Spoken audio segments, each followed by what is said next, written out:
I'm sorry. Go ahead. Oh, yeah, you're fine. For capital planning, 6:33 PM.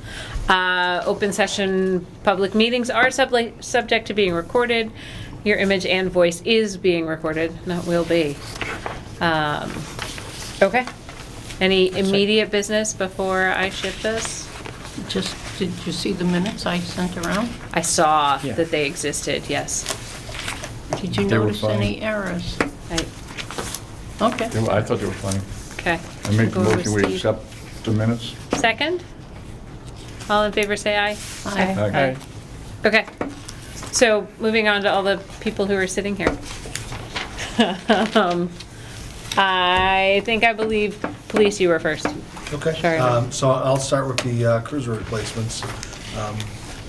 The select board opted to buy one of the cars with ARPA funds. Some sort of deal, I heard? Yeah, about $7,500 cheaper.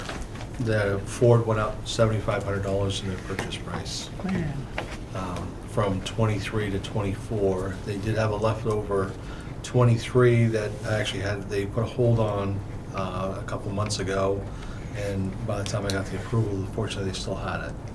So, yeah, it'll be a 23 at just a little over, it's got more options on it than what we originally purchased. I think it's got like a remote starter and something else, but it's 41 and some change, and the complete swap over was, I just got the quote is right around 51,000 plus marking, so it'll be at 52,000 for a 23 versus 58 for a 24. Nice. For a swap over. So I'd like to change my total project request to 59.5. They actually told me to put in 10% more than what I need. This is about 2% more than what I think I need, only because they don't know what the vendors are going to be doing in 2024. So I'd like to drop it down to 59.5, which is a complete swap over. I never thought I'd see it in my life, but right now they're telling us for if Ford changes the body style again and our equipment doesn't fit, departments right now are spending between $72,000 and $87,000 per car now. Wow. Yeah.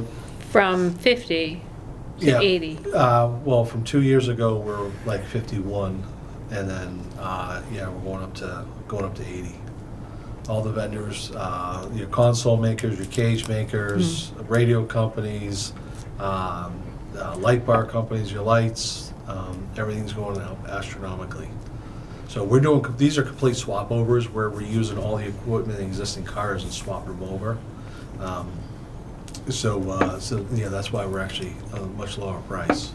The next time, no, we're gonna get nailed, right? If they change the body style. If they don't change the body style, actually, I think the next car for replacement would be 5. That's what we call a slick top. We'd be able to reuse a lot of the lights, but some of the lights probably won't fit. But Are any of the brands getting on board because they're all of getting on this? board the money train. So, How about the hybrid money train? Yeah, Well, that's- which is the issue. I mean, we are a green community, so we have to follow the Department of Energy. And if you look at Department of, if you look at their platform sizes, MPG, miles per gallon per each platform, you might as well just say DOE Ford. There's no other vendor out there that you can buy a car from. There's no competition. So that's why we saw the $7,500 increase over the course of 1 year. Usually it's like a $1,500 increase or a $2,000 increase, but we just saw an astronomical increase. Unfortunately, the towns that are green communities are going to be paying for it. So, yeah, it's unfortunate, but we got to deal with it. So. Yeah, and nobody's had these cars. I haven't heard anybody have these cars over 100,000 miles yet. And the car that we're on board right now. Oh, the other thing too is like the car that we just bought last week. We're looking at a June or July build. The builds are 6 months out, 6 to 9 months out for build. If this gets approved, goes to town meeting, I order it the day after. They're saying it's going to be 12 to 14 months before that car comes in and can be done. We're down to 2 vendors. We used to have 3 vendors, but one of the vendors bought out another. So now we're down to 2 vendors. And I think their ultimate goal is to be one vendor for the state, which is like it's a monopoly. So, yeah, so we're dealing with a lot of issues. You know, that's, you know, statewide, you know, and they just put in the contract, the state bid that, like, if I order a car from Colonial Municipal Group and say Ford cancels it like they did to us a year and a half ago, the new person taking on contract can charge between $200 and $6,000 over bid price for a convenience fee. So it's So are you gonna retire one of the cruisers, or? so the car that the board said that we could replace, that one's gonna go to the fire department for inspectional services, as long as we can keep the mileage down and the vehicle's still in great shape. The plan is that we're just gonna transfer that car, once we strip it down, it's gonna go over to the fire side, and they'll use it for inspectional service, rather than running their 3/4 ton pickup truck to all the You get inspections all the second time. hand? I thought last year's car, What, No, we had talked about it, but we never did it. so where did that car go? Sold, municipal bid. So we paid, last year, we paid a total, what, $45,000 in cars, and between the expedition and I liquidated some excess cars, we brought in back around 42.5, and for money through municipal bid selling the excess vehicles. And that money goes back into your budget? No. No, it goes into No, the no, general General fund. fund. Back to It's General fund. required. Okay. Yeah, What it goes is back the- to the general fund. the car that's gonna go to these guys, has that mechanically been good, or is it just got the high miles? No, mechanically, it's been excellent. What I figure is that, you know, as long as we can give them a car with under 85,000 miles on it, we'll do them probably 2 or 3 years, and then we can just keep that cycle going. When we know we have a decent car that we're gonna retire, we can just replace it with that car. I wasn't so much worried about miles, I Yeah. was safety with stuff. Yeah, I mean, you know, we just don't know. I mean, you know, I just got 2 more recalls last week, so now we gotta try to figure out when we can give up 2 cars for recalls. I got a 3rd car that needs to go in for reprogramming or a part for, you know, a brand new car. You drive 37 to 42 miles an hour and it just sits there and shakes. So now Ford's come up with a fix for it. They gave us a new set of tires for it, thank you. But now they acknowledge it's a computer issue along with a part issue. So we actually, you know, so half of our fleet has recalls on it that we need to get taken care of. But Are they I mean- still under warranty? then? oh yeah, still under warranty. Well, the 2 older cars are under warranty, but the newer cars are under warranty. All recalls are under warranty. Where do we take those things for that? They go to usually Colonial and Marlboro for service, Colonial and Ford. But yeah, we could also use Jarvey up in Air. Yeah, but the conveniences. Yeah, the convenience is good. I mean, we're fortunate, like I explain to people, like, when we buy a car, we either go to Boylston or we go to Marlboro. I mean, imagine if you're in Springfield, or if you're, you know, in Florida, Mass. You know, every Yep. time you go for service, it's an 8-hour day, you know, so we're pretty fortunate. Yeah, so the first one, I'd like to drop it down to 59.5, just to give me a cushion, to make sure that we can do a full swap over. Obviously, any excess money will go back to the town. I think at best, it'd probably be about $1,500 will go back to the town, if the prices don't go out of control. And that car that it's replacing Yeah, will be, what will happen to that municipal one? bid. Okay. Yeah, that car will be sold. Because by the time we replace that car, we'll be well over 100. Yep. So, you know, like I said, they told me it's a year out for the day of order. They said plan on 1 year. So, It's ridiculous. yeah, and that's Ford. You know, Ford just canceled 200 orders on Colonial themselves. So McGovern probably had 400 orders canceled for 24s. So. What's their excuse now? There's no shortages anymore. Well, I mean, I think their excuse is they're making you go for the next. In the past, if Ford canceled, they would charge you the same price as what you ordered, but now they're not honoring any of the back prices. They're just pushing them forward, so. Yeah, we just don't know. We don't know. You have to switch to Hyundais or something. Yeah. I mean, I wish other vehicles would get in the market, but so far, nothing. So Crazy. far, nothing, so. I don't know what's wrong with them. Right, so on the second request is gonna be for tasers, and that's why I brought Sergeant Andre with me. He's the subject matter expert on it. He has spent hours on the phone with Taser, so he can explain to it a lot better than I can. I spent my hours on the cruiser replacements, you know, and so he's spent hours on this. This is not an easy process. Could I catch your name again for the records? Yeah, Tim Andre. Andre is the last name. So, if that's my cue, bottom line up front, the tasers that we currently have will no longer be supported by Axon, who's the people that make the taser product, next year. Okay, at the end of June, it's going through what they call like a sunset process, meaning the stuff that's still out there, any products that are made, you know, parts, batteries, etc., we can still purchase. However, they're not making any new ones. So once that runs out nationwide, we're going to have to transition to the next model, if you will, the newer model. So what they're offering is like a bundle package for us to move to the next lower model. I have a quote here. That's what I got for that one. The number 7 is the new one, or the one that we're going to go with, I should say. They just came out with a 10, which is like the newest one. Spoke with the chief. My personal belief is you never go with the new product of anything, like the very first model car or cell phone. I kind of feel the same way with this. Even though it's Axon pushing it, they have the technology. It is brand new. There's only, I believe, 2 going to 3 departments in the state of Massachusetts that are going with the 10 model, the brand new one that just came out. So the quote here is for a total, as of today, $22,491. So this, unfortunately for us, is only good until the end, for another couple of weeks, till the end of this year. He said to anticipate a 3 to 5% increase starting in January for next year. Either way, it's going to go up to $23,625, which is about $400 a month. And I say that because they have like a lease option. Instead of just paying that money outright, which we have the option to do, we can pay this in like an installment plan, if you will. So we can pay roughly with that estimated 5% increase. Again, it could be lower than that. $4,725 a year. At 4 or 5 years, at the end of the 5 years, we will own them, so we can keep them or turn them back in and get the newer model and just kind of keep the update like that. How old are the current ones, tasers?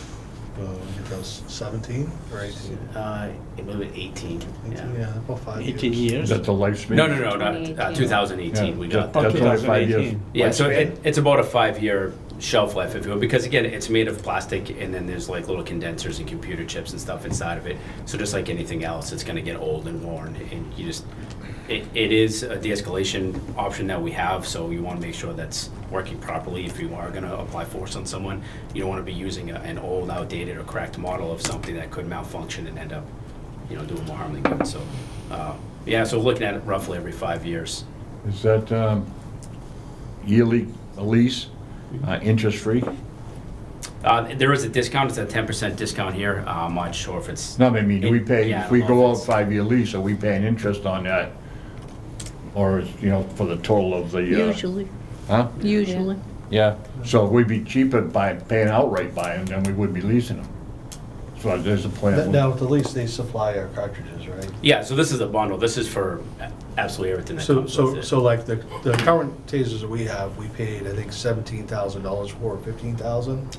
It's Tom. And I've been budgeting between, well, what used to be about 2,000 a year. Yeah. Now we're up to $3,200 a year for cartridges and batteries. And they supply that in the lease? And with the lease, they'll. Yeah, and it's Okay, so we everything's would- included. So, we- so as of right now, we, as collectively as a town, are spending around $3,200 a year just for cartridges and batteries for the devices. So it's a wash. Is there anybody else other than Taser out there making these things? I mean, I wish. they're the only ones out there? Only ones in the game. That's it. Once again, they bought out everything. Yeah. That's it. Yeah, that's why their stock went from about $20 to $200. Wow. How many are you buying? I missed that. just replacing the 5. We have 5, we just replace. So the only difference is right now, like, we purchase the devices and then everything separately. Extra batteries, extra cords to plug them in, extra cartridges, etc. This bundle includes additional, so it's the 5, plus the cartridges we need to use on duty, plus training cartridges, plus the rechargeable batteries. Instead of purchasing new ones, at about $100 a piece, we just recharge them. Instead of buying an extra cord to plug them into the computer to upload the new firmware, etc., it's in the battery. So when you charge the battery, it automatically does that for you. So you're saving a little bit of money with everything as you go, and then they give you the option to pay. Most departments do about 20% of that a year, which is, again, just under $5,000. So you are getting more. Like you said it's a wash, but it's pretty much the same, yeah. So the bundle is only a bundle if you pay for it with the lease program. It's not a bundle if you pay for it No, outright. the total cost is as of now, the 22,491. Yeah, You can right. pay that outright if you wish, but knowing that a lot of departments, especially a smaller one like this, because I said, they were pushing this for a while, and I said, no, we can't, we're a small town, we can't afford something like that, in my opinion. So they said, okay, well, a lot of departments are in your position. They have this option where you have to pay like up to 30% the first year, and then as long as you pay it off by the end of the 5 year, you're good. Most departments, he said, pay 20% a year just to kind of keep it even, and then at the end of the 5 years, you can either turn that back in and start the process over again, or you own them. You own them outright. So it's up to us how we wish to pay. If you want to pay it all at once, if you want to pay 50% now, 50% in 4 years, whatever it is, as long as at the end of the 5 year mark, So the old ones, are they reusable, or you send them back, or trade them in, or there's a trade-in program, but you don't save any money or anything. It's just so they can dispose of them properly. just Like toss recycle them and stuff. Well, they have a recycle process. So even like the stuff that we use, whether it be in training or, if we have to use it, we turn that back in and they recycle it. Yeah, it's something we don't want, like, we want to give those back to them. Like, even I can't have one in my house. Like, I can't, it has to be department-owned, town-owned, like, And, most departments do buy each officer their own taser. But as you know, that would cost us probably around $100,000 to do that. So Yeah. we do share. It is kind of encumbersome coming in and, opening the lock cabinet, signing it out. But, I mean, we're talking at saving, almost $80,000 by doing that. How often are they used in a year? Not much. As actually deployed, not much. Pulled, as soon as the device is pulled, usually people give up. Because everybody has seen YouTube and they don't want it to happen. So, it's more having it and part of being de-escalating now with policing, it's pretty much mandatory that you have a tool like that to de-escalate versus going your firearm. So before tasers, it was firearm. So it's a great option. Baton, Yeah, baton, just OC spray. I mean, used it 2 weeks ago, Jacob. yeah. I mean, we had 2 weeks ago. The officer pulled it out, and as soon as the guy saw it, he's like, "I give up. Like, don't tase me." So. So what do you recommend, to pay over the period of time, or do you recommend we outright buy? What would your feelings towards it? So in other words, we're gonna get it, but do we do it over the 5 years, or do we? Yeah, I think the way the lease program, in order for us to lease, I think we have to have the money put aside.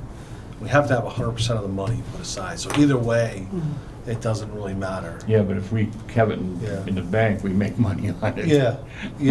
What stays in the bank, as long as we allocate that Yeah. money, we Yeah. don't expect Right, it, we right. make money on it.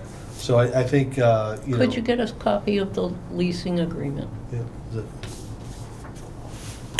yeah. Solve that problem. Do you want us back? Nope, I have it on the There you go. computer. I can email it. I can print out So more. I think the bottom line is we have to be able to approve the entire purchase price. Correct. Whether or Which not makes we sense. pay it up front Yeah. is a different story. But I have no issues paying it over 4 years if it's gonna be the same price. That's what I'm saying, yeah. Yeah, I believe it's a set amount, and they have it broken down on there by year, so you're paying literally, well, again, if you add the roughly 5% that I anticipate on the top end, 47, 25 a year, so that number's gonna be a little bit less, because that's current pricing. Again, like everything else, every January, that's gonna go up a little bit. But worst case scenario, you're gonna be paying $4,700 a year. But you were, I just want to make sure I understand. So you were saying though with the lease agreement, you were getting the additional cartridges, and if you do the outright buying, you don't get that? No, you do. It's You do. the same. You do. It's the same- it's the same- It's the same And- bundle. yeah. And then at the end of it, if you turn them back in, you get a discount towards your next purchase, or they just take? As long as the tasers are not obsolete and sunsetted. When's the last ones that changed over 5 years ago? Are yours up to date? The ones you got now, or are they old? No, the ones we bought were the model, 2 models, I think, before, Oh. right? Yeah, I think we were 2 models, because we had to, obviously, in order to get them, we had to go the cheapest route. Yeah. They've served us well. It's just they're very expensive to do. I mean, training alone, I mean, it's a couple $1,000s a year just for cartridges, just to do training. Hmm. You know, everybody has to deploy 2, so.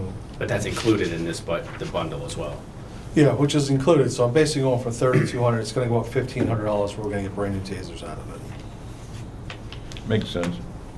Such a racket, though. It is. Design doesn't change at all, they just change maybe a little grip or this and that, and Yeah, Boom. yeah, well, when they changed the lights on it, you know, Yeah, yeah. they changed, you know, It's just little things they superficial. changed. non-functional stuff. Yeah, what they change in it is all the components are updated and. And the software. Yeah, well, I Right, mean, it's no different, like, we used to have our sights on our rifles, we used to have these beautiful green circles with a green dot or a red circle or red dot in the middle, whichever you preferred.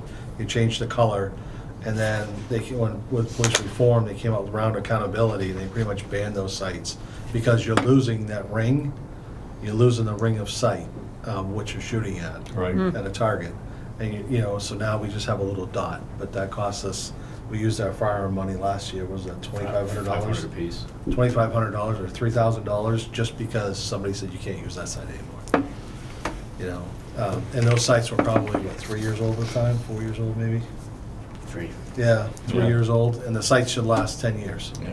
'Cause So then they- what did you do with them? The sites are sitting down in the armory. We'll probably put them out on municipal bid Yeah, at some point. because they're telling you to lose your sight picture. Yeah, yeah, yeah. It's, yeah, I mean, it's ever changing, you know, I mean, I'm going through accreditation. Sergeant Andres helped me with accreditation, and, you know, today I was talking to another chief, and he's like, oh, how's your evidence room? I go, oh, it's great. I said, we got shelves? He goes, nope. He said, accreditation, you need to buy cages. You have to redo your evidence room. And I said, well, what are you talking about? He's like, oh, 30 to 60,000. I was like, are you kidding me? You know, you have to, even though we have an evidence room, we have drugs on one side, firearms on one side, other evidence on the other side, each one has to be in its own cage. You know, we have to go from beautiful wood shelves to cages, you know. Well, can't you put the cage around the wood shelf? It's buying the cages. It's buying them, fabricating them, putting them up, locking them. Those all have to have locks. We don't have cameras inside our evidence room. Now they want cameras inside your evidence room. Cameras are about 12,000 a piece by the time they're installed. You know, it's yeah, it's pretty incredible what they're changing us. You know. It's just accountability. That's all they're doing. Yeah, yeah. I mean, our accountability is 2 people have keys to the evidence room. There's a camera where you put your evidence in, but now we need a camera on the other side for one of the 2 people that takes the evidence out. So, Yep. it's, yeah. Nothing When is is the simple anymore. No. When is accreditation going to become mandatory statewide? So it's debatable.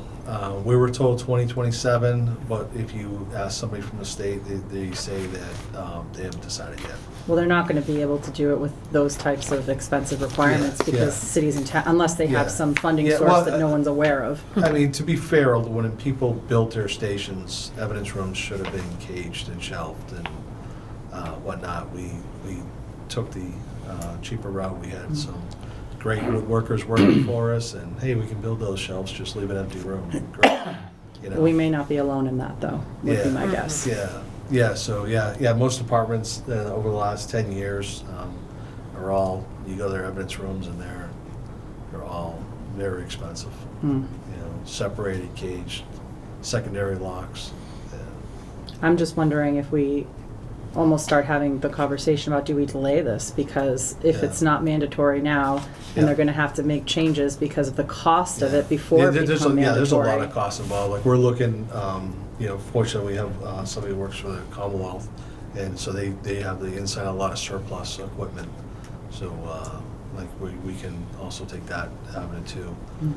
I know when Hudson moved, we actually got their old evidence storage unit that we had the DPW blast a hole in our wall and set it in. I mean, it would have cost us probably $8,000 to buy that. Never mind the labor to go behind it. And DPW went over to Hudson and their old station and took it for us. So, Nice. you know, we can be on the lookout for anybody that's getting a new station and has the equipment, and we can go down there with a socket set. and take it apart. Creative thinking. So how long Yeah. do you have to hold on to evidence? Forever. Basically, narcotics have to be signed off by a judge. We've cleaned out, 3 years ago, we did a major overhaul and brought hundreds of pounds of narcotics to be incinerated. That it took a judge to sign off. Yeah, countless calls to the district attorney's office, and we were able to get a lot. We went from a room packed to basically 3 shelves with stuff on it now. So when you're talking about this, that means you may also be having to think of having more space in the future as well as. We need doing more the- space for files. That's what we need more space for. Yeah, Are a lot of your files going to the cloud? No, we need to be able to pull hard copies. So, Or can't you hit print? yeah, well, we print everything, but we still, no, we have to have like hard copies, secondary, like, I mean, that's why. Well, I have to Our for room- vital yeah, records. Yeah, our room downstairs is full, and Cabela's just dropped off 20 boxes of records from all their firearm sales, from when they were Cabela's and went to Bass Pro Shop. State law mandates that we hold on to those indefinitely. So, we have about 20 boxes downstairs that Keeping need this to be you? organized on the shelves. Yeah, I can add it to my file. Never in my life would I ever think that we'd have to hold on to 20 boxes of firearms records from a private business, but Would it be worthwhile to get a container outside?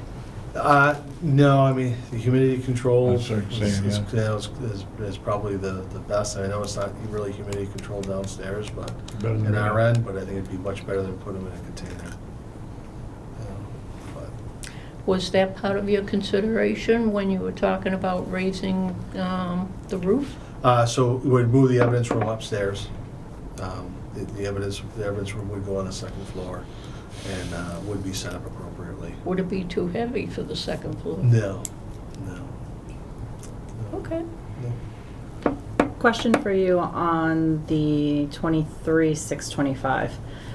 Is that something we've done before with 5-year lease? I'm not used to. Oh, yeah. Anticipated. Right, because we've got to put in, I'm not used to front-loading leases. I'm used to seeing them go out, apportioned every year in the capital plan. Yeah, so I think the town has to make sure the funds are there in order for the town to do. Just like enter when into we a brought the lease. fire truck. Yeah, Yeah, you have to, and that's where actually I kind of learned it from. is that Okay. We have to make sure the money's there in order to start it. Got it. I don't think TASER really cares, but I think when we get audited, we have to be able to have those funds set aside.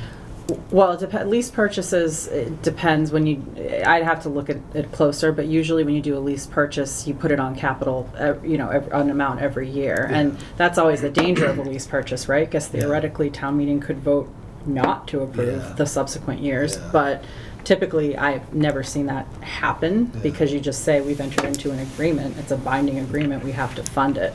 I just didn't know legally, and I mean, if we've done it before, we may be fine, but I'm used to seeing it, there's the concern about keeping the article open for 5 years, but also if we might be able to just pay it up front, it might be easier. Yeah. We can always put in the articles, borrowing 2365 as a total price paid out over, if it's written into the article, paid over 5 years. If it's in the article, then it would be approved. And we've done town meeting action where you can enter into leases longer than 3 years, right? Or contracts longer than 3 years. I think I've seen that. I think Was a passed. maximum of 5. Okay. Yeah.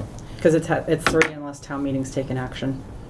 So, So that could also be paid off earlier, like I was saying. So Yeah, that's- if we yeah. choose to pay 50% now and then 50% next year, as long as it's paid in full by the end of the 5 year, that's on us. that the price isn't gonna change, it's. Right, it's the same. right. I'm just thinking for the purpose of, we're trying not to do sunset clauses on articles, but we also don't want them to stay on the books forever. Right, yeah. So that's, just from a accounting standpoint, to carry it 5 years is more cumbersome than to close it out in 1 or 2. Gotcha.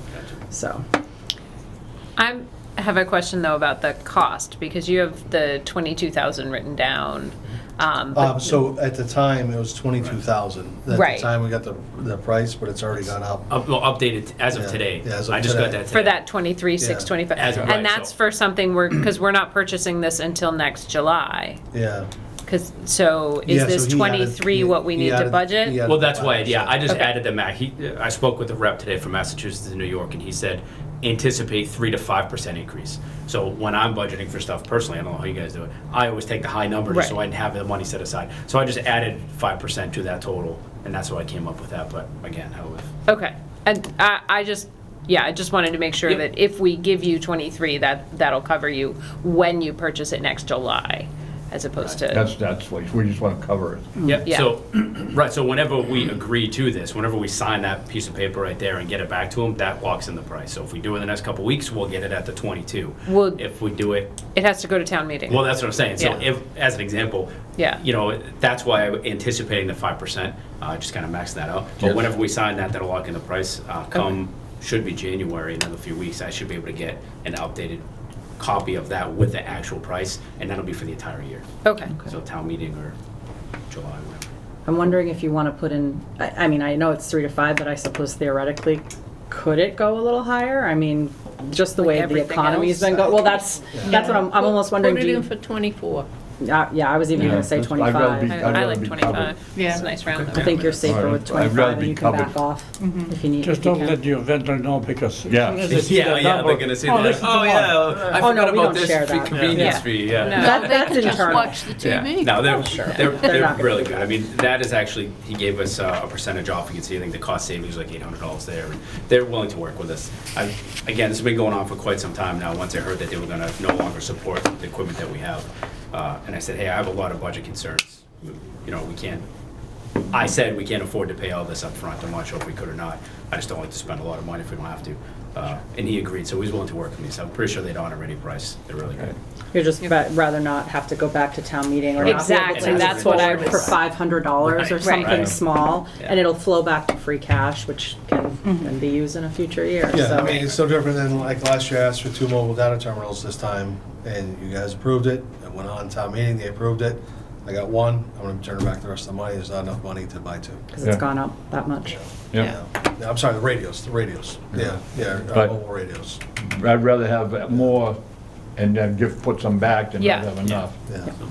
Yeah, and the other reason why I need to come back with more money for mobile radios, because hopefully, fingers crossed, we get a $400,000 grant from the vets. for radio Should be systems. finding out theoretically. They said December, but I know everything gets delayed, From where? so. For the Lori Trahan's office, put it in the budget. So Fingers crossed. that's a big chunk. So we'll be able to buy our radios out of that account from us going forward. So Cool. Is that the radios up on Colburn Road and, or? it's to put a 3rd site in, so we have full coverage. Right now, what are we pushing? 67%. Yep. 67. Radios only work in 67% of the town. So by putting that down and putting another antenna in, we'll go up to, I think it was 98. Yep. It's never 100%, but anything over 80. That's the 83%, nature I of the think, is- beast. What about the antenna replacement / repair stuff from, So 2 years later, we just signed a contract with the tower company to install them. We have not heard from them when they're going to put us on the schedule, but the company's coming out of Kentucky. We should follow up with them just to see, Yeah. because it's been a little bit of a lag. Yeah, But I know it's they said been they'd reach out months. when they had the time on their schedule, but. Yeah. Yeah, so I mean, that's just phase 1. Phase 2 and 3 are pretty much much more intense, but hopefully with the money we get between the 300,000 we have, or 280,000 we have left in the account, and the 400,000 from the federal government, we should be in pretty good situation to replace the repeaters, filters. And, Wasn't there something about Verizon was talking with conservation about putting a 3rd tower up on How about Snake Hill? Rattlesnake Hill or Yeah. Captiva Road? Yeah, so if Boylston Road is too close to Coburn Road, and our issue is on the south side of town. I know, but Mount Pisgah is a lot higher. Well, Mount Pisgah would be ideal, but. Doesn't it have a tower on it now? No. No, What's the No. big pointy thing that's on top of it? don't know. Oh. It's not. It must be a ham radio operator in a private. private- No, there's a really big tower up there. But Is I there? might be talking about a totally different location. Yeah, yeah. You're thinking it's old 27 Tower in Boylston? Maybe? Yeah, I mean, yeah. if you stand on Sawyer Hill and look at Pisgah, to Yeah, the it's left-ish, that's there's a beyond really that, tall, narrow Yeah. tower. Yeah, That's so, beyond that. yeah, so, Okay. yeah, we're working with Northborough and Boylston. Oh, good. Yeah, because, it is federal money coming in, so if the site ends up being in Northborough, it's not Berlin taxpayer dollars going into it, that's fine. So, we just need our coverage. And if we can get our coverage, our equipment up, we don't care where the tower is or what town it's in. Yeah, The but next best option would be grants the are community garden. Usually that's, granted if it's more than one town. Yeah, so we have an interoperability grant, Correct. so that will allow us to work with other towns, even though they're not in the same district as Representative Trahan. So They're pretty excited about it. She puts out a call every year for community projects for all of her, I think 35 cities and towns that she represents, and they select 15 projects. You can put in up to 5, and Berlin has never applied before, so they were really excited to get a project from us. The fact that we can make that much improvement in communications in a rural area was very appealing to them, so they really are pushing for it. We'll see what happens, but they were Good. cautiously optimistic. So. Good. Nice. And the Verizon tower, the cell tower you're referring to, the Select Board and Conservation have had some discussions about it in executive session. Conservation needs to make a decision because they have to vote that land as not needed for conservation purposes before the Select Board can put it on a warrant. So it's in Conservation's hands right now. And we did request to have public safety at the top of that tower, so if we have a need to put radio equipment up there, we have the right to go up there and do that without having to negotiate with Verizon or do anything else. We can just get on the tower and put our antennas and our mutual aid partners up there as well. I think there's a piece of town land that's not in conservation, that's up adjoining conservation. They're interested in a very particular area that is on conservation land. Verizon is. Where On is this? Rattlesnake Hill. Where's that? On Pisgah. Boylston Oh, Road? okay. No, Boylston Road. Well, they Boylston go Road. by height. Yeah. So, so if you go down Boylston Road, before you get to the Heart on the left-hand side, To the heart? yeah. Heart in the field. You know, Grass- Oh, that heart in the field. Yeah. I was like, we have a heart in town? Yeah. Yes, yes, what's we the do. old rope, I the love old that rope toe? Yeah, Yeah. If there was any way for us to get on Mount Pisgah, that would solve a lot of problems, Yeah. but we'll foresee that happening No, anytime soon. I think that's, Just as an aside, the other piece to that they're working on is Tohoto has a grant for hardwiring. Is it cable? Fiber. Fiber from yep. Tohoto to BMS, and it's literally coming down Linden Street right past here. So we've been talking to Boylston because they got the grant, and we can tie into it for, it looks like, less than $10,000, Cool. which makes So- perfect sense to do. yeah, Yeah. so that we can put our radio at Tohoto. So when we go there, we have 100% communication. Yep. And then it will cover us in that whole Route 70 area and up over Linden Street. It'll be a huge bonus. Right, and it's a lot cheaper to do it now while they're running the project than to Correct. try to tie in later. Yeah, because, right now, I think we're spending $379 a month for Verizon lines, because we're still running on copper, which is extremely antiquated. Verizon's not supporting copper anymore. So I hate to say it, but if a major storm came in between us and Framingham and ripped out the copper, we would be out of a radio system in a heartbeat. So, yeah, we're still relying on copper, but we're switching over to microwave and fiber. That's going to be our new avenue. Hmm.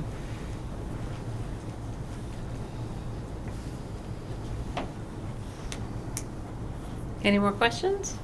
Anyone? I'm set. I'm set. Okay, thank you. Thanks to you both. Appreciate you coming, talking about your stuff. Yeah, we'll listen to him now, I want to see what he Yeah. Yeah, he's got too many. Yeah, he's got a list here. This is kind of appropriate right We before just gave you a Christmas, right? fire truck. Yeah. This is what I want. Yeah. Season Yeah. of giving. Yes, it's season of giving. I've already X'd out most of them, so. Denied, Yep. denied. Yeah, there's a lot on there just because where this was new for me and stuff. I was identifying projects that are coming up for the next 5 years that I'm looking at that may impact us, that, you know, will obviously require some money to upkeep or replace something. One of the first ones I had on there was the SCBA air bottles for $70,000. And we can disregard that, we can get rid of it, because I was able to get bottles from Southborough Fire Department. They had a grant that they had gotten. And these bottles were kind of, as I came in and we started doing an inventory of what we had, I found about 40 of our air bottles that were actually, they went out of date last year, meaning that they can no longer be used at the end of life. So we had to remove them from service. So as I was looking for what we were going to do and kind of going forward with this, when I found out that they had received, they went with a whole new manufacturer that they got, and a lot of their older bottles that they had are still in date, and it gives us about 10 years to come up with a capital plan to Wow. replace our air bottles. And those were given to us by Southborough, so we put those in service, so I no longer need that. Ooh, Yeah, Send them a thank you note. I did. A letter has already been sent. And Merry I think that Christmas. Yes, yeah. oh, those can't be recertified, huh? Just so he can Once see they- I think what they we're already looking were. at. Yeah, Oh, they, He can have the one. first they Oh, can be okay. done once, right? they can be done Pass it to Chief basically Sharkner. up to 15 Sharkner, years. you meant. As you cycle them Right. through with the composite bottles. Mike. And that's where Okay. we ran into the problem. Sorry. And there was a program that they tried to do to recertify the bottles. Making sure.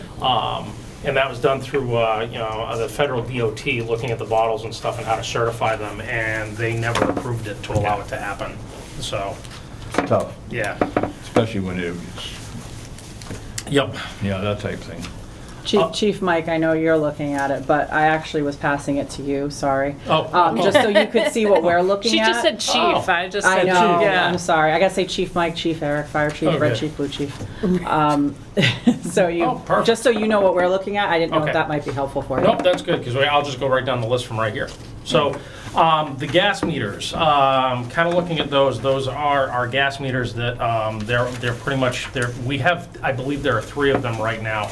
I'm looking to outfit each truck with what we call a multi-gas meter, and it basically reads oxygen levels, carbon monoxide, and it also does the flammable range for propane and other gases that may be found in residents.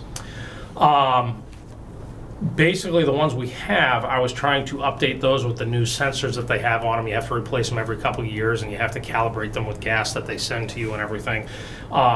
They're about I'm trying to remember the exact price on them. They're about $3,000 a piece, I think, and to repair them, to do the sensors on them, they're about $2,700.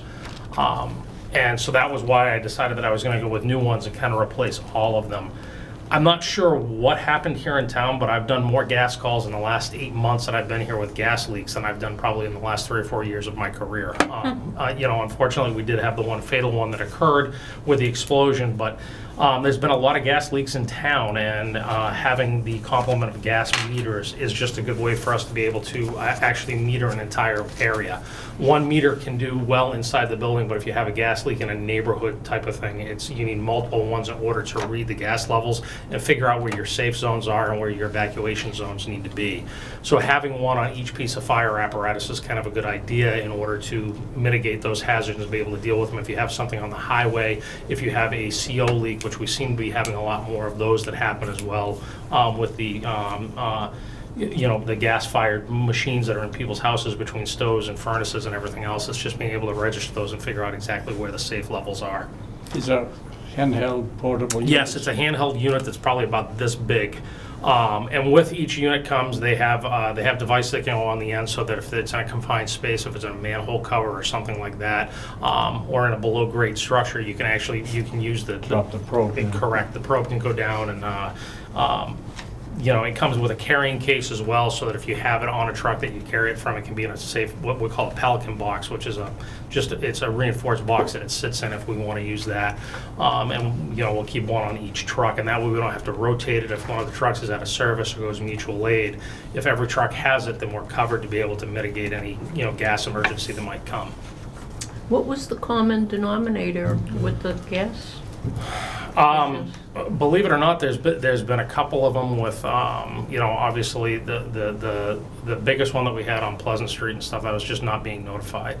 When they had the gas leak the night before, we should have been called. State law kind of says the gas company is supposed to call us. There's been human error involved with it, with one of them that was run over with a piece of construction equipment and stuff that sheared off the top of the propane tank. That one was kind That's of an out. yeah, that one was a bit dicey for a little bit just because the entire neighborhood was saturated with gas at that point, just with the expansion, the way it was happening, settling into the neighborhood. We've had other ones where it's just been, we had one up at Highland Commons that occurred up there where it was just a 2-inch gas main that had become loose at one of the generators they had up on the roof. Luckily, the wind was blowing, but it took us a little while to narrow it down where it was because we were trying to use the meters to detect where the gas was. We didn't really have enough of them, and when we were finally able to get up on the roof and find it, we were probably about an hour and 10 minutes into the incident before we could actually locate where the gas leak was. So it's kind of loose connection, maintenance, that type of thing that's been going on, and a little bit of human error that goes with it as well. Thank you. No, you're welcome. So these things being in a fire truck, being bounced around, doesn't hurt your calibration?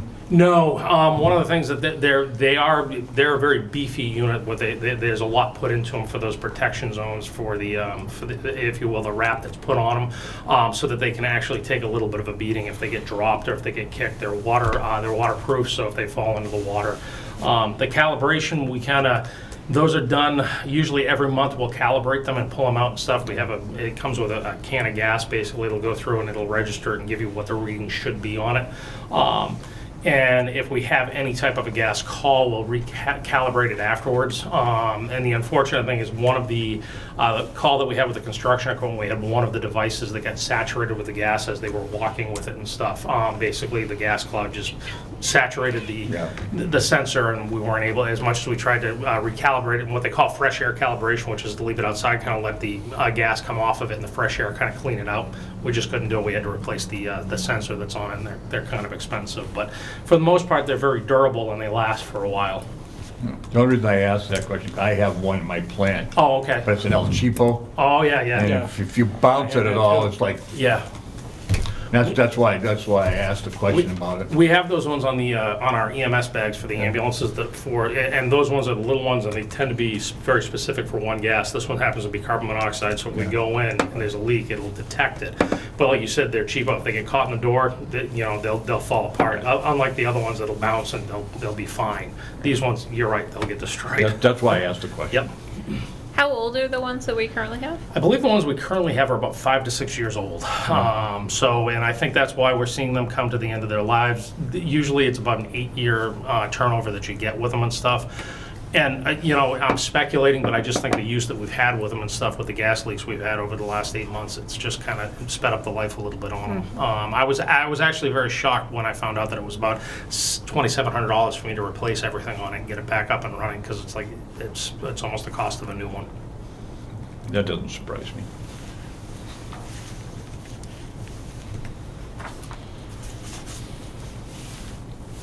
All right, the other one we had on here was the gear grid. That's the next one I have listed.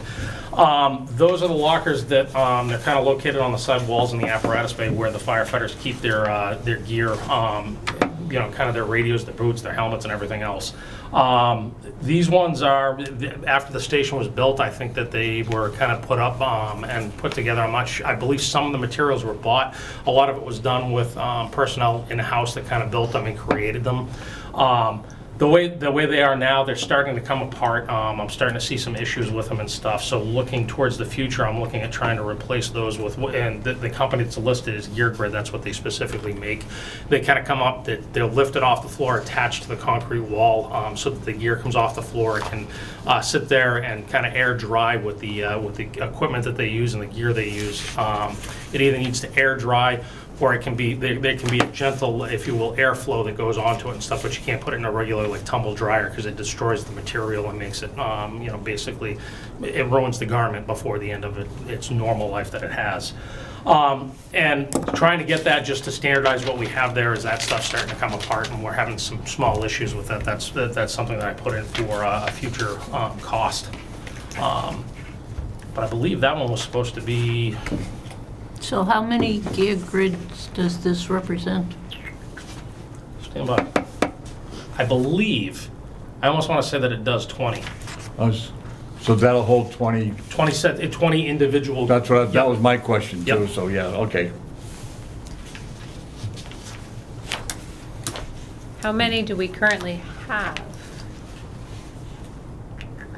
Right now, that's a really good question. Unfortunately, I don't think I have a good answer for you. I believe we have upwards of 25 to 28 that exist right at the moment. But just with the, falling off of volunteers and call firefighters and stuff, I'm not going to need as many because I don't have that many staff on duty. And there's probably some that I can continue to use in the future that I can put together that exist right now so that we don't need to replace 30 of them all at once. Does Gear Grid come in and do the installation, or is that subcontracted by, or do we do it in-house? I believe that's going to be us doing it in-house.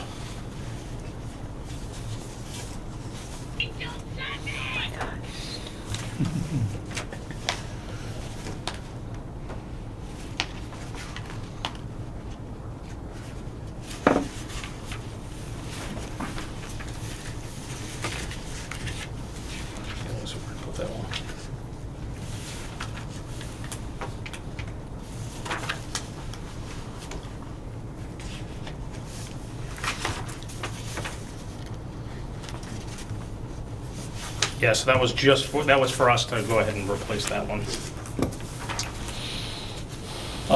The gear washer is kind of a similar unit that was put in back when the station was built, and that gear washer is what we use basically a couple times a year. The firefighter's gear needs to be washed just to get the carcinogens out of it and stuff, and to make sure that it's going to operate correctly. More importantly, after any building fire, car fire, any type of fire that we have with the structural gear, it needs to be cleaned afterwards just because of the carcinogens that sit on it. It's one of the biggest factors they found for firefighters being exposed to the carcinogens is it's in the gear, and obviously when we're wearing it, we're exposed to it. That gear washer is getting towards the end of its life. I've had some people come in, and it's working okay right now. There's a couple things that are kind of concerning for them, and I just identified that as that's something that we're probably going to have to change out here in the next year or two, as if that fails. A large washing machine? Yeah, it's like basically it's a Dryer. commercial, it's a big silver unit that it goes into, that it has the different soaps and stuff. And the way that it washes it, it is gentle to the material so it doesn't rip apart the Nomex that's in there that is the barrier for the firefighters and the heat resistance. It can hold a couple sets of gear that goes in there. I know the PD uses it, I think, for the blankets for the prisoners. Just because it's a big enough unit, their wool blankets can go in there. It's kind of gentle enough with it and stuff so that we can reuse those after each use. We save about $500 a year Yeah. using it's an extractor, it's not a washing machine. Yes, yep. It's an extractor. Yep. And that washing machine Which is is a washing machine to us. $24,000? I believe that, no, it's not $24,000. That is the total cost for a washer and a dryer unit that goes with it. The washing machine, I believe, is about $10,000. Let me pull it up and just take a look so I'm quoting the right thing. And then there is a dryer that goes with it, and that's that passive dryer that I spoke of that allows you to put the gear on the dryer, and it passively moves air through it to kind of dry out the gear and stuff so that it's not being tumble dried, it's not being given too much heat to degrade the material. So it's both units. And electrical hookup will be the same and all that stuff Yes. that you need? Okay. Yep. What, you're talking about washing all carcinogens and all that stuff. Yep. Where does that go? Well, that's a good question too. It's same place all the PFAS go. The ground. So you're putting bad shit in the ground. No, I gotta double check on that because that may actually go into the holding tanks in the bay. I would think it would. Yeah. but I'm not 100%, I can't, yeah, that's where it should be going, but I can't say that with 100% that that's where Yeah, it's because going. that was done before you were here. so- Correct, yeah. So it's about $14,000 for the washing machine, and then it's $10,000 for that drying cabinet that we would get to go with it. I'd be interested in finding out, I know it doesn't have anything to do with this, but I'd be- No, it's a good question, and actually I'll That's a ask. good question, 'cause it might be going out in the septic field, That's what Yeah. I'm saying, I don't Yeah. really, which then goes into the ground, which then goes into. that's why I asked the question, you know. So I'll check with Fred Cummings to see if he knows where that Yeah. goes, because I know everything in the drains on the floor for the apparatus and stuff goes into that holding tank, Yep. gets pumped off. That makes sense. And that's where that gear washer should be going, but I'm not 100%, so, yeah, let me get back to you on that. You know, you don't have to do that, just was wanted to bring it to your attention. No, we actually wanna know now Yeah, too. yep. No, I understand that with the trucks and stuff and Yeah. everything, but yeah.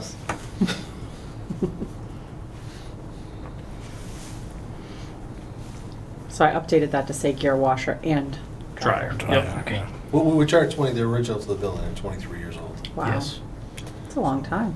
it is. That's how long it's been there now?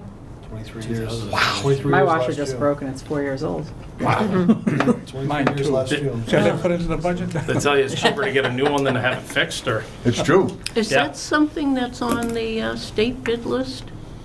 It's gotta be. It's, yeah, I'm pretty sure it probably is.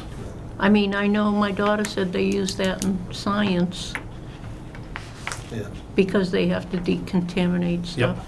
yeah, Yep. yeah, I'm sure. All right, moving along, the public safety building expansion. I just put that on 26 Yeah, to have further discussions Yeah, if we're- the federal that's- state funds become Well, available. what Yeah. are you gonna do in the interim? well, that's a really good question. I've had a couple of discussions with the town administrator about that, about trying to do temporary bedrooms, to put them someplace close by. The problem is that my staff, it kind of has they have about a 60-second turnaround that I expect that when the tones go off that they're getting on the trucks to respond to a call. And at night, I'll give them about 90 seconds to get on the apparatus to get out the door. If they're not making that time, then we're having a conversation to find out why.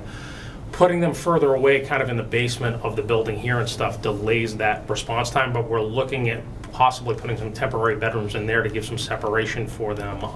And it'll delay their response time a little bit, but I think it's a good alternative than to have kind of like the open quarters that we have now where there's no privacy for people that are on shift at night. And specifically, I do have a couple females that are on my staff that's very concerning for them, but at the same time, it's also with males working together, we have the same problem. And I know there's been many, across the country, many lawsuits that have come from that type of situation. Over 30 years ago, when I started in the service, that's what we referred to as the jungle, because it was a big room that was open that had about 7 or 8 beds in it, and that's where everybody slept. And there's not many fire departments that do that anymore, just because of the unfortunately the liability that goes with that of having everybody in the same room sleeping together. For downtime and everything else. It just There are only two sexes? yeah. Yeah. No, that could be Yep. a serious problem. Yeah. Oh, what do you, no, you're not sleeping in my room, you're sleeping in that room. No, I'm not. And Yep. That's why private rooms Fire are the them all. best Yeah. way to go to. Yes. Yep. Yeah, the only fault I even have with that number is for 1.8, I can build a whole building for 1.8. I know, you can build That's- 3 houses with that. Yeah, that's the only fault with it, but, and the other fault I had is, and I'm not sure if you still do it, but if you're putting a second floor on there, people are rushing down, do you still use slide poles? I mean, rushing downstairs is liability. We do still use poles, and it's like I'm used to having them. I think it's a great asset to the department. And I'll be honest with you. And I $1.7 million when it came in, I was shocked. Yeah. I was not expecting. We were expecting right around 300,000 or 400,000. Yeah. Yeah. It did. That would make sense to me. Yeah. But the it- systems aren't in place. That's the biggest issue.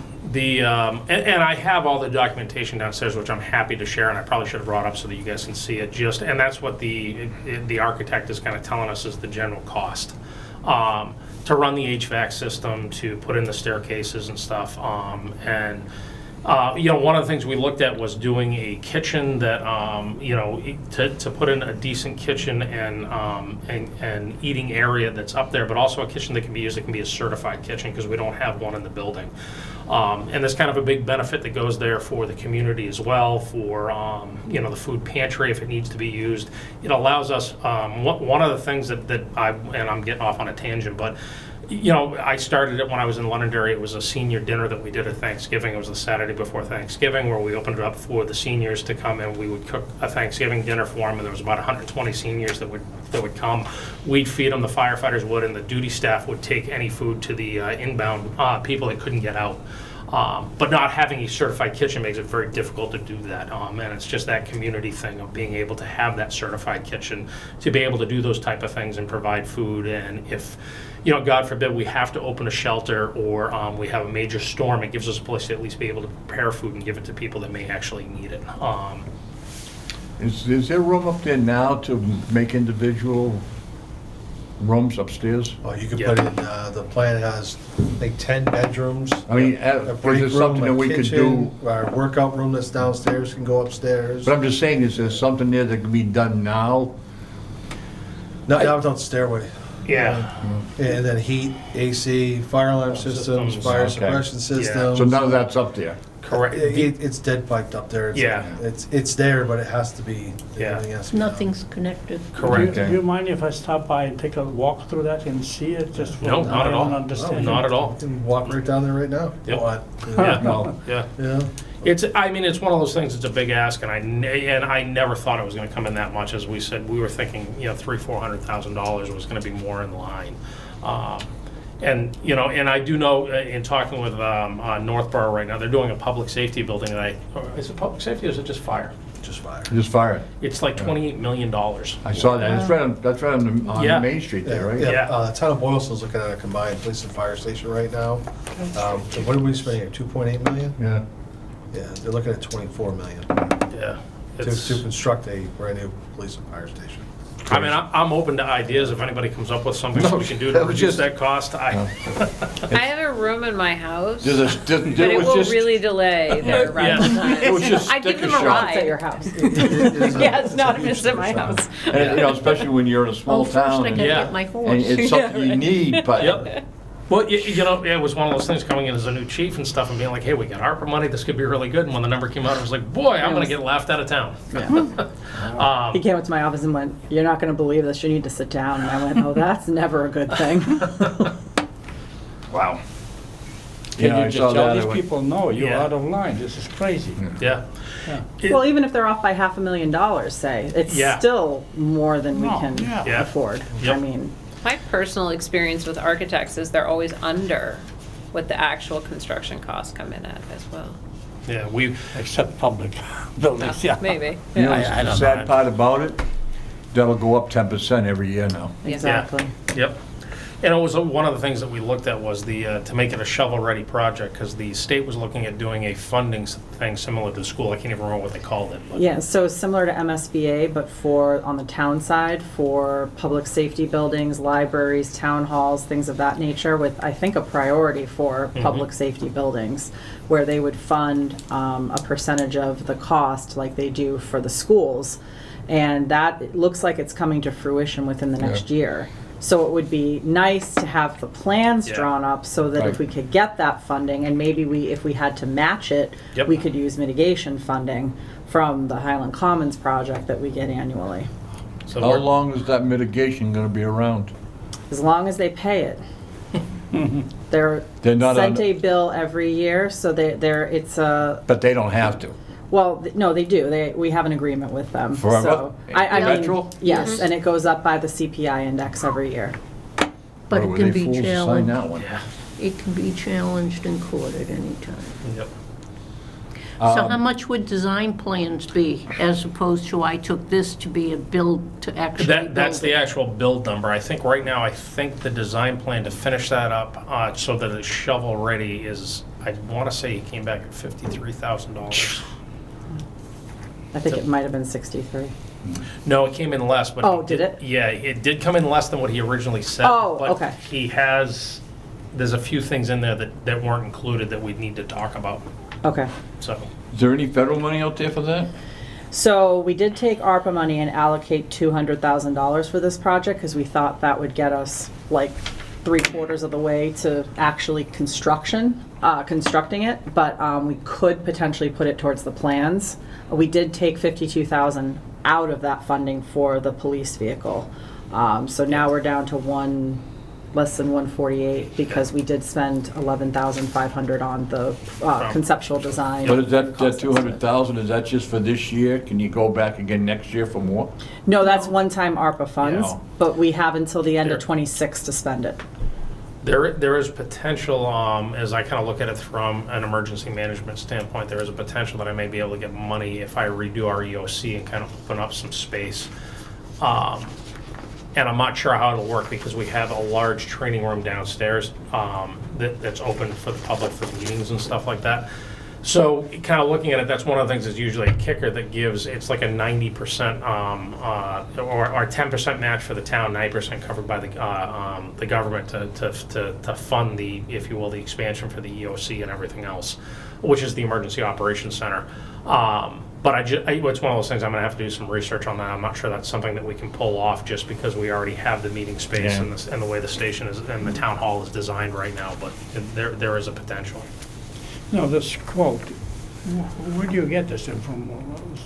Builders or? No, this was an architect that we brought in that was willing to, and believe it or not, trying to find an architect took me months to Nightmare. find somebody that was willing to take this on, because being honest, the project wasn't big enough for them, they weren't interested. It's hard to find them even for like larger projects. Yeah. I know we went through this before with the Becker College project that I worked on. We couldn't get architects. They're just not, people are retiring, there's not a lot of new people coming up, and the ones that are there are super busy. I have a client who does this for a living.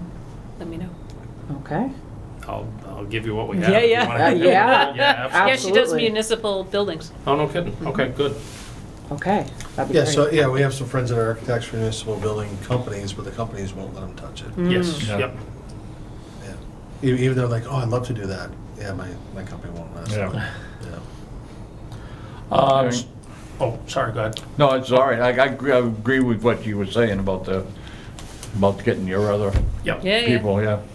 The rescue tool replacement, basically our apparatus all have the rescue tools for auto extrication for car accidents here in town and on the highway.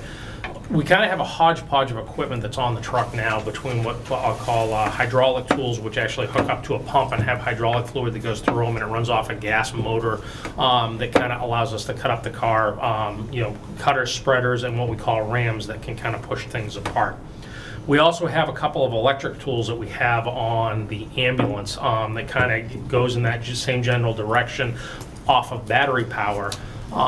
That allows them, if they need to quickly pop a door or to extricate somebody from the car, if there's nobody else responding with them, they can get them out if they're critically injured, so they can start treatment on them. What I'm looking at doing is kind of replacing all of the rescue tools that we currently have. We have some that are no longer, the company's no longer in service, so when they break or they have an issue, there's not much we can do to keep them up and running. And this $82,000 that I'm referencing here would give us basically all what we call e-tools, which are electric tools. It would eliminate the gas motors and the hydraulic units that we would need to have, which are the hoses that would run to them. The technology has come far enough that they're a very solid platform to work off of, and they do the job very well. And this would outfit us so that we could have it on at least two of the apparatus between the engine and perhaps the ladder for out on the highway, so that we can actually perform the extrication and rescue somebody from inside the vehicle. So I was kind of looking at trying to replace all of that at once, just because of the hodgepodge of equipment that we currently have. They all run a little bit different. It depends on which piece of apparatus you're on as to whether or not, as to how you use that piece of equipment. And then obviously having the hydraulic units along with a couple of e-tools and stuff makes it a little bit more complicated. Is there any resale value in that? Not much. There are some of them that we could probably put out on Municipid that would have a resale value. I would try to sell all of it on Municipid to see if anybody would pick it up. Obviously, looking to other departments that may not have any that would need something that might be in a Sort of dire like straits. Southborough did for us. Correct. But I know some of that stuff, there's not much resale value, like with those, with the Genesis is the one, that's the name that the company's no longer in business that does this. If there was somebody that I could find that would take that they could put it to use in a small department, kind of in the western part of the state, I would give it to them so that they were able to at least do something with it. Even for parts. Correct. Yep. Now, with this, the new stuff, would you have another, like a charger on the truck, so if the Yes. battery got down, you have a spare battery, you could be able to Yep. throw one on charge? Yep, they all come with at least one, if not some of them will come with 2 spare batteries that will sit in the charger that'll be on the truck. And basically the daily check on the truck, most of the staff is gonna take that battery and just swap it out so there's a fresh one in there. But that way, if we're actually working at the scene of an accident and stuff and Yeah, it's that right. long involved, they have the battery to switch out with. Most of the batteries last a good 45 minutes before they start to fail if they're a full charge. Just out of personal curiosity, what's the voltage of those batteries? 24? I believe they are. Yeah. Just curious, that was Yep. just curious, Nope. my own curiosity. I know when they get that big, they're friggin' heavy. Yeah. The SCBA air bottles, we just talked about that. Yeah. We don't have that anymore. The EMS stair chair for $5,000, it's a small item that I threw on there as I was going through this, but that's the new ambulance coming in. One of the things that I caught on to is our stair chair that we have on the second ambulance, the backup ambulance right now is, I believe that's about 6 or 7 years old right now. And that's a chair, it kind of, believe it or not, saves a lot on back injuries from the old chairs that we used to use. These ones have tracks so that if you're coming up a set of stairs, you're not lifting with your back, you're using that set of tracks that come up on. Between that and the stretcher system we have that we call the power load system, which kind of lifts itself into the truck, I've seen it decrease back injuries and arm injuries with the shoulders, with the bicep tendon and the rotator cuff tears that they take people out of service for at times over a year before they can come back to service after they do the surgery and they kind of go into rehab and everything else. It's very costly when you lose somebody. So the chair is also a very important tool for that, just because of the different places that we're coming at, either going up a set of stairs or down a set of stairs. That really allows us to get somebody down smoothly. And there's nothing worse for a patient is when they're in a lot of pain and we're trying to move them down and we don't have a sturdy, in this case, chair to go down on. They'll bounce around, they'll move around, and it complicates their injury even more. As opposed to this chair that I'm looking at getting is a very solid. As you go down, it makes them feel a lot safer. They're strapped in very well, but that system allows them to go down gradually, and there's little movement on that chair for them. You can't just take them down the stairs. Yes, yeah. Usually that's what we try to do is just, we'll put them on a board and just send them on their way. There you go. Yeah. So it's kind of a critical piece of equipment on the ambulance and stuff. And I'm just looking to upgrade that one that we have that's coming in and stuff that will allow us, we'll still have that other chair that'll be there as a backup in case one of those chairs goes out of service for, a mechanical issue or something like that. But it's a good upgrade for us to have that. How old we have 2 chairs, one for We do. We ambulance? have one chair that's probably 2 years old, and the other one, I believe that one's 6 or 7 years old right now and stuff. And it just doesn't, it's called a Stryker stair chair and stuff. It just doesn't have the wide tracks that the new one has with the simplicity of the handles that go up and down. And it's silly things that as somebody that was smart enough that looked at it, they put in handles that they go in and they're hidden and they're out of the way. And when you need them, they pop up. And it gives you incredible lifting power with it without ruining your back, but you have that track system that it sits on. So that's the upgrade that's kind of there. So it's a little bit expensive, but it's not like the stretchers that are probably up closer to $50,000. Those ones are the same thing. Actually, They've gone up that's not astronomically. that bad. Yeah. Consider if somebody gets hurt, what it would cost us. Yes. Yeah. That's the big one is the injuries. Those are astronomical as well. Yeah, we had a gentleman in town that was 6'8", 350 pounds, and the only reason why he got him out of the second floor was that chair. Yep. It would have been impossible. I mean, the stairway was as wide as my shoulders, and Yeah. to get him down a set of stairs, if we didn't have that chair, I don't know what would have happened. And then the last one that I have on there is a turnout gear replacement. And basically what I'm looking at doing, and as that went across and stuff, I tried to put in just the increases every year of a 3 to 5% increase.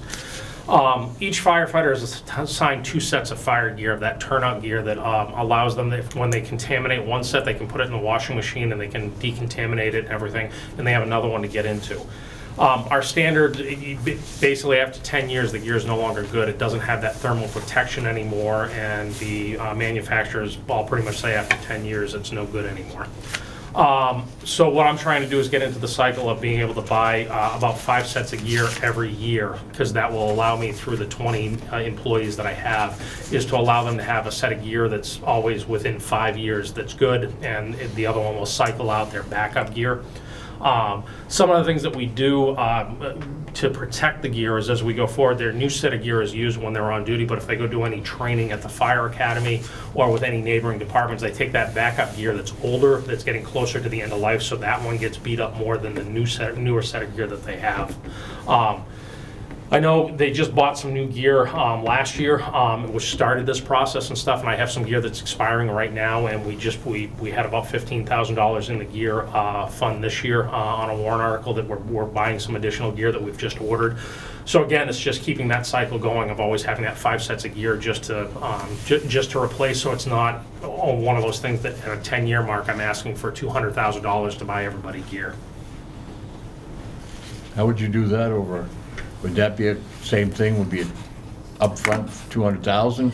No. No, because you're only actually Yeah, so you buying. go for 20,000 19,000 every, Yes. 20,000 a year? Yes, Yeah. I'm not gonna enter into any contract, so this would be something next year I Oh, put in okay. another request through capital for that $19,000 or, no, I take that back, 19,500. So you're just showing us how it would go up? Correct, yep. All right, thank you.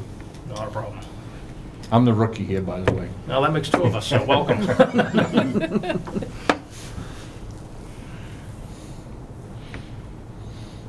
So yeah, that's it, that's my asks. And that's great too, because we always try to do a 5-year capital plan. Right. Yeah. Anything you can anticipate, we like to see mapped out. Yep. And with the understanding that things are gonna change. I mean, if you took last year's plan and matched it up with this year's plan, there would be differences. Oh, yeah. Because priorities change, things get donated, we're able to purchase things through grants, so inevitably, it's not going to be exactly that But way. it shows the town what you're looking at. Correct. Chief, if you had to rank these things, like what's your number 1? What's your number, I don't know, 3, 5, 7? Oh, let's see, going through this, I'd probably say, I wanna say my safety building expansion is number 1. but Okay, that- okay.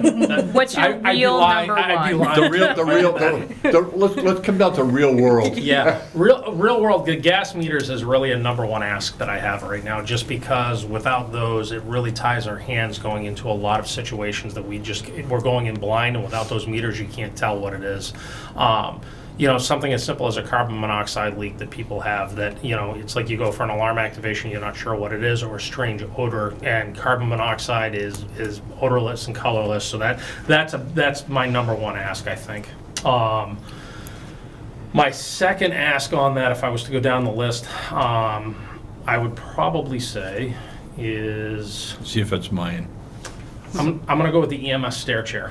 Oh, Just because, again,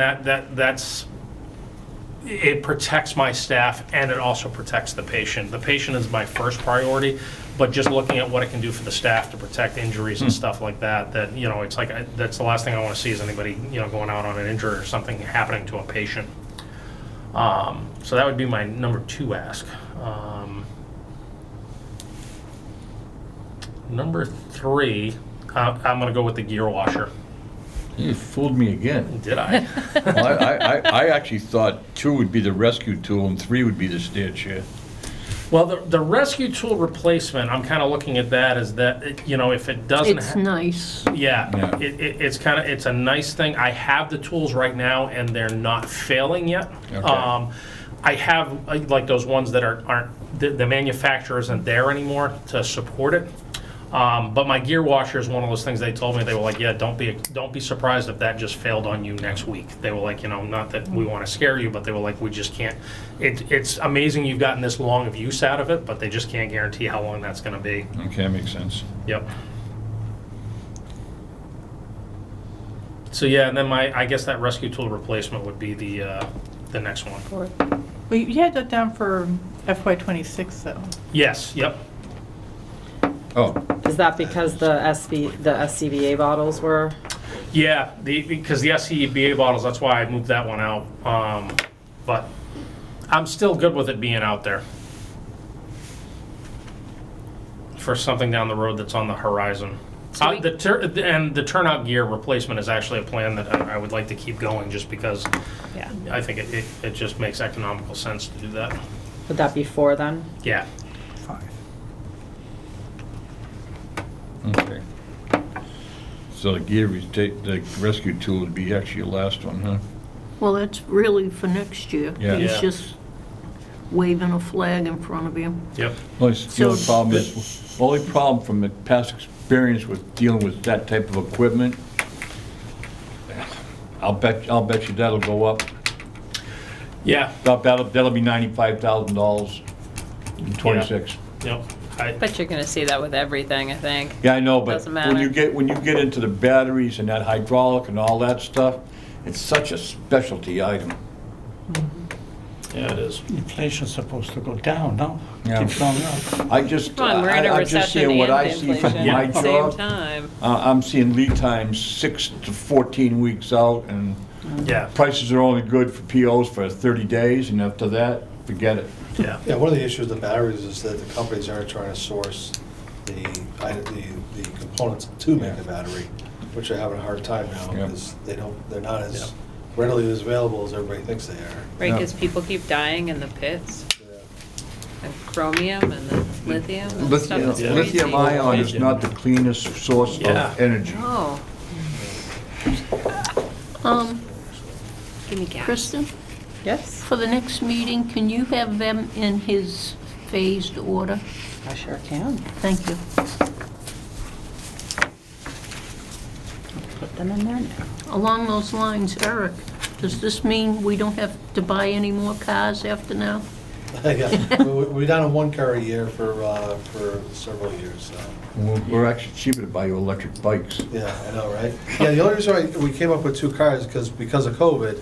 Yeah. We got 2 cars like 4 months apart from each other. So we actually gave 1 car to the 2 student officers in the academy.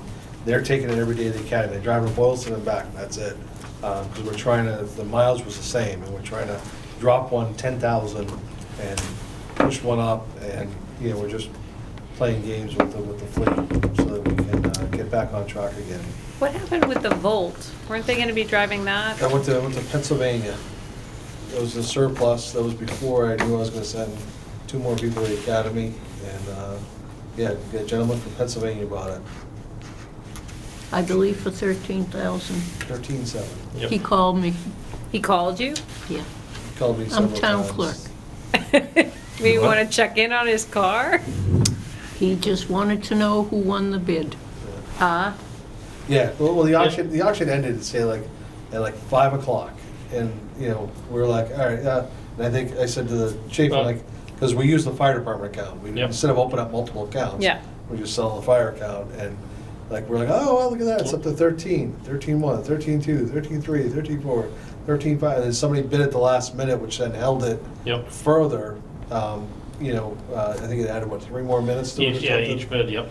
Yeah, every time you bid, it holds it for 3 more minutes. So that way, nobody can at the last minute Yeah. throw in a bid and get it just because they did it the last minute. So as soon as, when it's within 5 minutes, if somebody throws in a bid, it automatically extends it for another 3 minutes. No Yeah. snipe bids. Yep. Yeah, so then when it finally ended, we emailed the gentleman. Yeah. We'll come and find out, he really doesn't look at email, he's Yes. a phone person, and, Because we emailed them like 3 times, and Yeah. it was like one of those things, it's like, and we did this with my Expedition, when we went to get rid of that, it was the same type of thing where we had somebody that backed out of it, which meant that when it went back on, all the bidders can see that somebody refused the vehicle, so everybody wants to know why it wasn't, and Right. it devalued it, and that Yeah. we had people that weren't gonna buy it and stuff, and it was like, it became this huge hassle, where we actually traded it in. Went on municipal bid 3 times. It started off at 12, Yep. then the person didn't have the money. And then No, actually, it didn't reach the 12. Oh, it didn't reach Yep. it, oh, it That's didn't what it reach was. the 12. Yep. It was like 11.5, so they pulled it off. Yep. And then the second time, it got up to I don't know, 9? 9, yeah. And then the person didn't have the money or whatever. Yep. So then the next bid under, like the next person under is like, well, I don't want it. Yeah, Then the next person, so then we put it back on, and I don't even think it even hit $5,000. no. So then I was replacing the administrative car for police department, and I asked the dealership what they give us for trade-in, they said $8,700. Yep. I said, good? Yeah. Because we Yeah. were down to like $5,000. Yeah. So we'd done it, we'd emailed them like 3 times and he hadn't responded. It's like, this is gonna be the expedition all over again. And then you reached out and was like, hey, this guy's getting, was like, oh, perfect. Cool.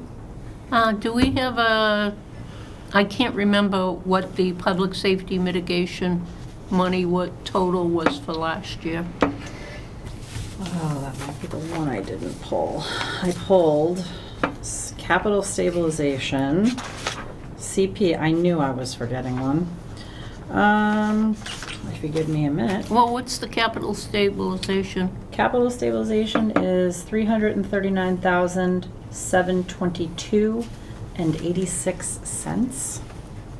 Oh, I don't have to put on the 86 cents. I didn't know how I mean, we precise might you need wanted me it, to be. right? Yeah, but it's there. It is there. And then free cash for FY '23 was certified at $1,777,874. A lot of sevens in there, if you like sevens. So 30% of that, which is what capital can go up to, is $533,362. And then 10% of that can, 10% of the free cash, not of the 533, but of the 1.7 can go into capital stabilization. So that's 177,787. Sound like some kind of I a hate big numbers. commercial. But if you give me a minute, I can pull up the mitigation balance. Yeah, some money will be coming back too, because I have one officer finishing up the Bridge Academy. Plus, we got a $9,000 grant to pay for some of them. So that was $45,000 we took out of the stabilization, the mitigation money. And I think I'm turning back around $34,000 versus expending the entire $45,000. Great. So we had a couple retire, yeah, we're able to, most of the officers were able to do 90% of it while they were working versus having to come in off duty. So we saved quite a bit of money. You know, our base expense has been ammunition. Yeah, and actually we just sent a car over for a set of brakes that just went through the emergency vehicle operator's course, and the brakes got smoked on it. So that's $750 for now for brakes. Brake jobs used to be $250. Now they're $750 for these hybrids. Yeah, ammo doubled. Yeah. Which you see it came in. Do you have any questions? No. I think it's in there somewhere. It's on one of the boxes. Okay. Can I ask about our drones? Yes. Do we have them? Yeah. Oh yeah. The vehicle's up and running. Yeah. Yeah? Yeah. They've been on a few times. Yeah. Been very happy not to have run into them. Yeah. 2 days ago? Yeah. A couple days ago. Yeah. 11-year-old missing in Marlboro. Yeah. Oh. That was the last time I went out. Yeah. No, they're up and running. And, How many guys we got operating? 2 so far. So then we get another officer coming back from being injured on duty, 2 weeks. They'll be on the unit as well. I had every anticipation of getting on the unit myself, but I've been a little inundated between police accreditation and other work, so the administrative side comes first and the police side comes second, so. But I'd like to jump in on it too. Yeah.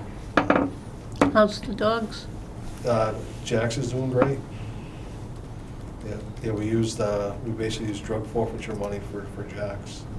So I could either buy, night vision and, tools and stuff like that for detectives, and or buy a car for drug buys, or I could get a puppy. I got the puppy. Can you use that same money for like education, for like the DARE stuff? We can use it for the betterment of the department. So when it comes to the DARE, the state funds a lot of that. Okay. That's like, it's kind of pushing. We have our own DARE account for that through donations. I think The it's- only reason I was asking, because we're used to talking about drug money, deers to Yeah. drugs, so Yeah, that was why I asked the way I did ask Yeah, it. you know, they separated every, there's so much money that comes in for the community, for the school resource officer, that goes Okay. into its own account. I think he usually maintains about a $3,000 account, that's buying T-shirts and books and supplies. Yeah. That was the only reason I asked the question. Yeah, yeah, so, yeah, I was happy to read that little extra line on the book forfeiture, how we can expend it. And I figured what better way to better the community and the department. How's it going with South Street closed? It's been fairly quiet, but, you know, Pleasant Street's been jamming. Crazy. Yeah, Pleasant Street's been jamming. We've spent a lot of time on Pleasant Street doing traffic.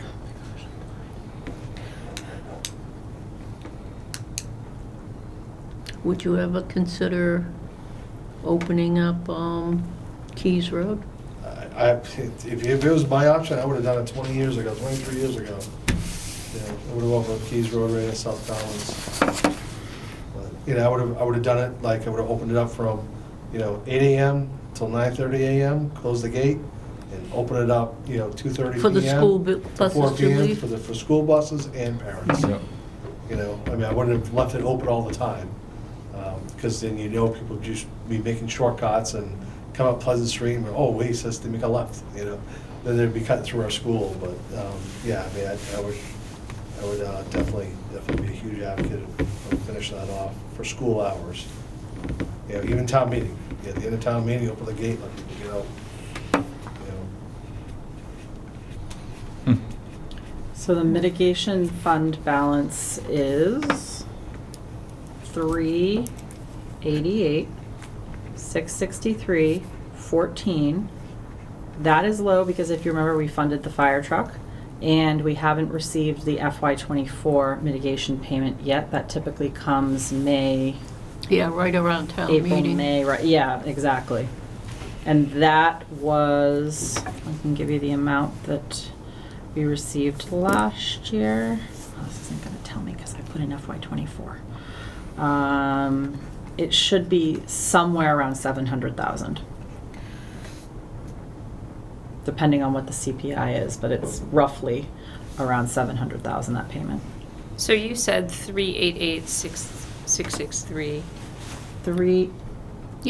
Yeah, 388,663 and 14 cents. And 14 cents. That's Yes. where Sorry. you said 314 and I was like, is this really millions of dollars? And you're telling, Oh, you're saying that, oh, it's kind of low right now? this is wishful thinking.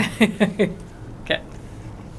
Yeah, so that would give us just a little over $1 million by the time we hit, and I think we have Right. 77, you know, a few hundred thousand, couple hundred thousand here. The, you know. the And high. I think that's why when we look at the second floor renovation, you know, that there's no reason why we can't be using this money. You know, I mean, we just really gotta buckle down and get on track, and I think, obviously, coming up with 5-year plans is perfect. Because if we can stow away $250,000 a year for 10 years, we'll pay off that note. Right. You know, without even touching the taxpayers' dollars. And just for reference, the Highland Commons mitigation payment for last fiscal year was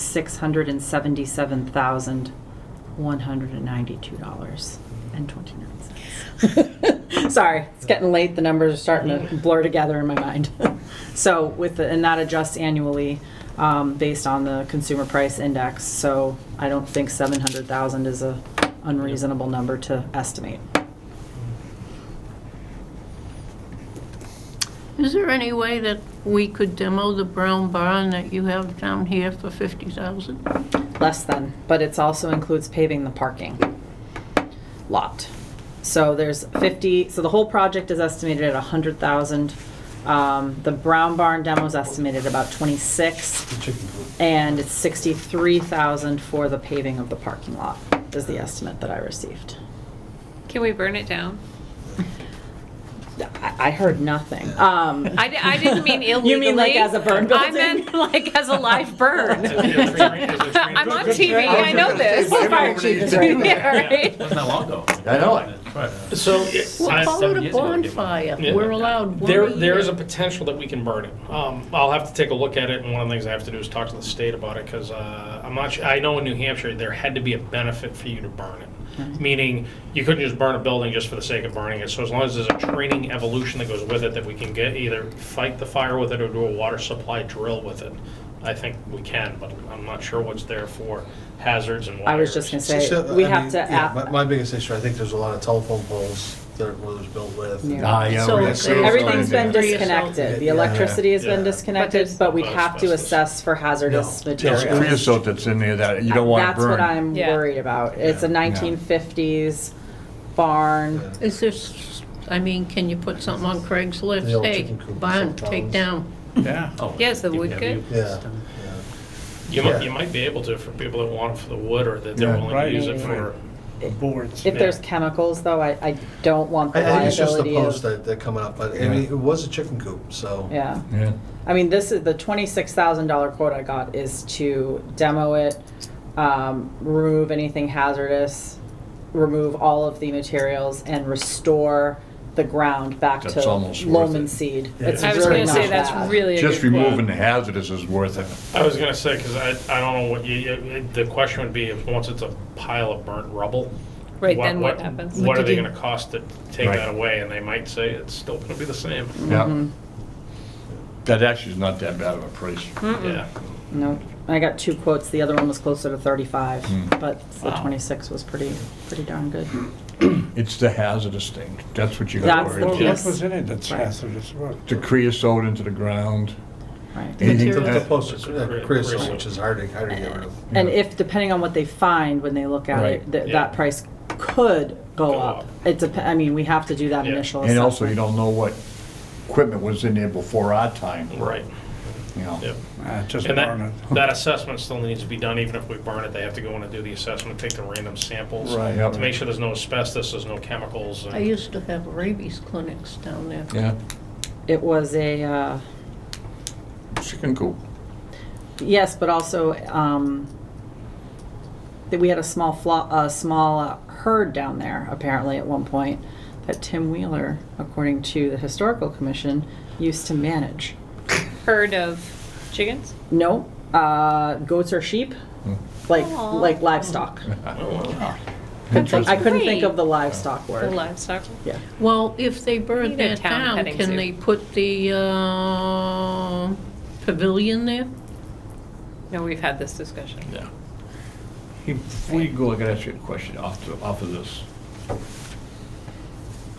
Other than that, I have nothing else. I don't have anything else either. No, everybody Good. good? Okay. Do you have any questions of us? No? No. No, just, yeah, that's it. I appreciate your time. Yeah, I was pretty happy the board gave me the cars, so. No, the question I had is, Joe here too. You got any complaints about When's the somebody next meeting? walking Yeah, on right, we have to Pleasant figure that Street, out, so when Steve's done like asking. 4 in the morning Yes.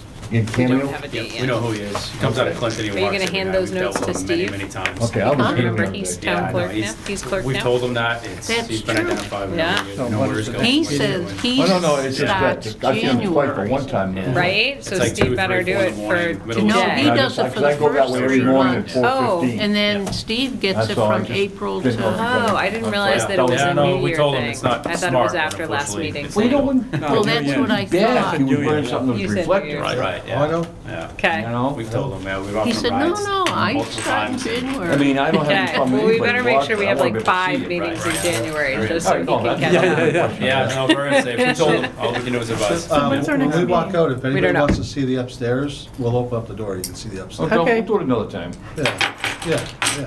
Oh, I Maybe we can grab totally you at wanna the do beginning that. Can we of do the it meeting. now? Because we're If here. if you wanna do it now, it's fine. I mean, Or we anytime can you open wanna up come back. anytime. I've been Can we, there. can we pause for a moment Oh, before that's we right, run we away? have to do something to Which is fine. Wait, no, right now? No, I don't have to do Did we anything. adjourn the We meeting? just, we need to make a next date, and then we can adjourn the meeting, and then we can go upstairs, because I'm dying to see that as well. Okay. Oh, good. Um,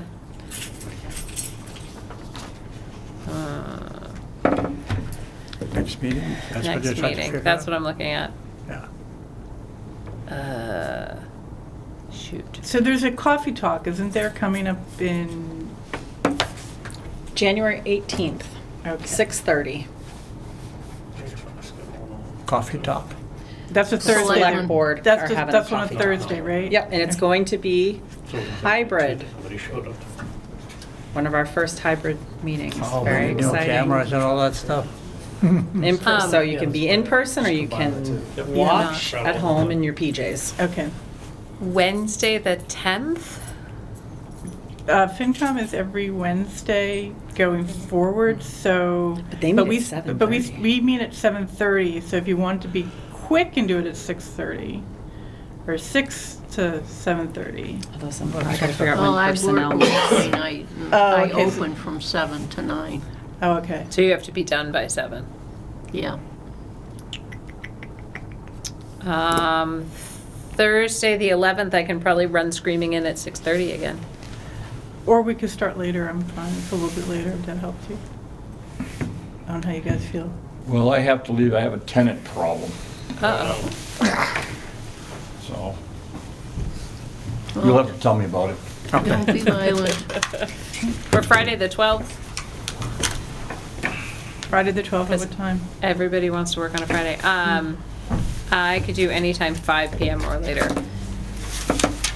I have to pick up my stepson at 5:30 on Fridays. That's my problem with Fridays. So for the 11th, if we start a little bit later, though, would that, I'm fine with that. because you said it was 6:30 was too early for you? No, it might be 6:32. Oh, okay, Or that's fine. 6:33, It's like, it yeah. doesn't really. That's all right. yeah. That's what I meant by screaming in. That's not gonna work. Oh, no, you can't make it. Okay, so 6:30 on the 11th, That Yeah. works. Put it in right now. and we'll, January 11th, 6:30, not 6. What day is that? it is Thursday, January the 11th. Thursday, yeah. Add. No, I don't want to send anything, I just want to add it. Where's the sending things to? Oh, God, no, don't do that. Okay.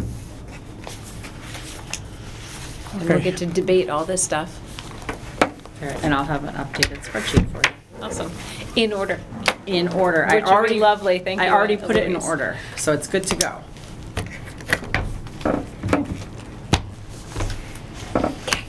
Let's go explore the building. Oh, I'm going to adjourn us.